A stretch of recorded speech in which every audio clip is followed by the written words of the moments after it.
Assalamualaikum warahmatullahi wabarakatuh. Bertemu lagi ya setelah sekian lama kita libur. Nah, hari ini kita berjumpa lagi di pertemuan pertama semester kedua. Nah, hari ini yang kita pelajari hanya sekilas saja, belajar tentang bab 3. Kita akan apa itu yang kita pelajari di bab 3? Oke, coba dibuka bukunya halaman 55.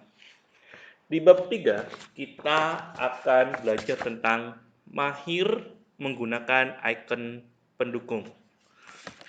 Keterangannya, maukah kamu membuat sendiri kalender yang ada di kamarmu? Nah, kemudian pasti mengasihkan. Kamu dapat menggunakan fasilitas dan icon untuk mengolah teks, gambar, dan tabel. Caranya cukup mudah, bahkan kamu bisa membuat karya lain yang tidak kalah menarik dan sekaligus bermanfaat. Misalnya topeng pesta ya, poster atau kantong CD.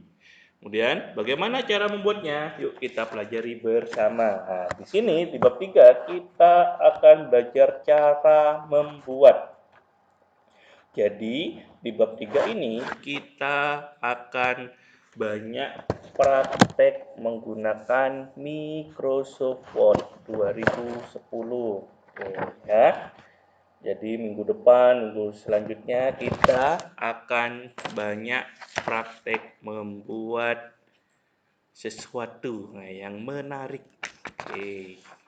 Contohnya di sini Pak Yuda punya yang namanya apa ini?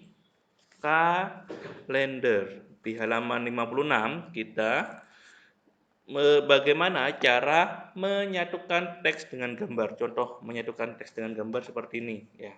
Ada gambar, kemudian ada teksnya. Ini.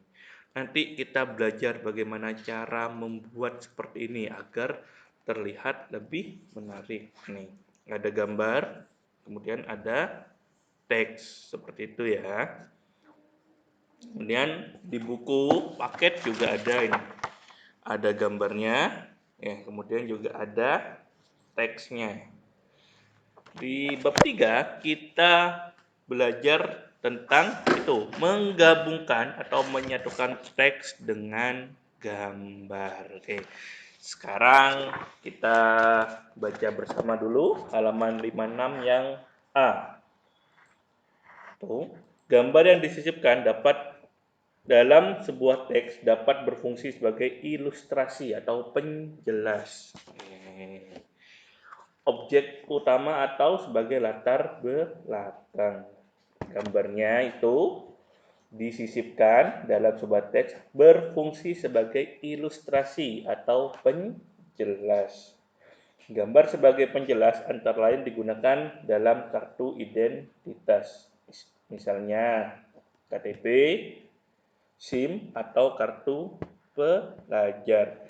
Sedangkan gambar sebagai latar belakang dapat kamu lihat pada kartu nama atau kartu ATM dan kalendernya.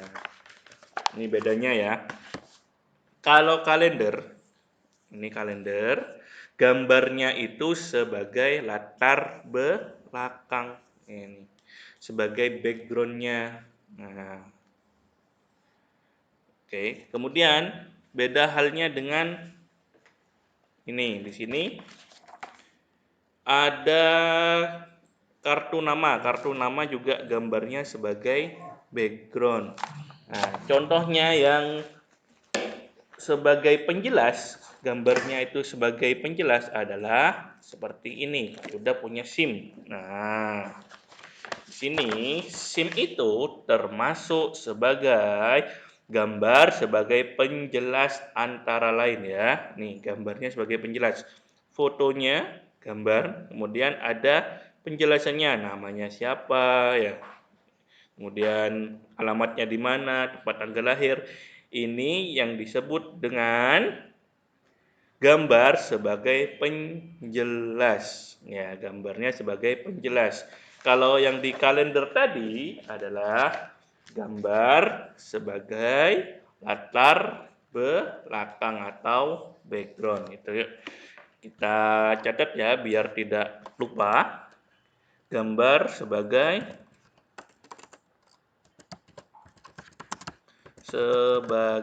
penjelas. Ini contohnya apa tadi? Ya, yang Pak Yuda sebutkan tadi adalah KTP. KTP itu termasuk gambar sebagai penjelas KTP. Kemudian SIM, kartu pelajar. Itu gambar sebagai penjelas karena gambarnya itu dijelaskan di sebelahnya. Kemudian ada yang kedua adalah gambar sebagai latar belakang.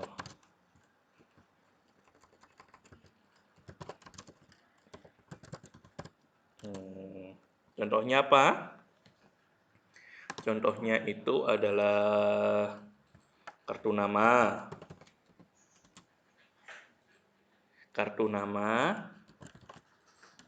kemudian ATM, kemudian kalender, contohnya seperti itu. Karena di gambar sebagai latar, gambarnya ini hanya sebagai hiasan. Contohnya nih di ATM, gambarnya di belakang Indonesia ya. Gambarnya Indonesia, pulau-pulau yang ada di Indonesia hanya sebagai latar belakang kalau di ATM itu. Nih, contohnya seperti ini. Gambarnya sebagai latar belakang. Kemudian, kalau gambar sebagai penjelas seperti di SIM, ada fotonya, kemudian dijelaskan ini apa maksud dari SIM-nya itu ya. Bisa membedakan antara ini ya, antara gambar sebagai penjelas dan gambar sebagai latar belakang, disesuaikan dengan kebutuhannya ya. Ada dua jenis ya, jangan lupa gambar sebagai penjelas dan gambar sebagai latar belakang. Bisa? Bisa dong ya. Dipelajari dulu. Tugasnya hari ini nggak ada tugas dulu ya, karena masih baru pertama kali. Hari ini kita hanya mengenal saja sebagai minggu depan agar lebih paham lagi. Oke. Jangan lupa disimak dan jangan lupa dicatat. Terima kasih. Sampai ketemu lagi minggu depan. Assalamualaikum warahmatullahi wabarakatuh.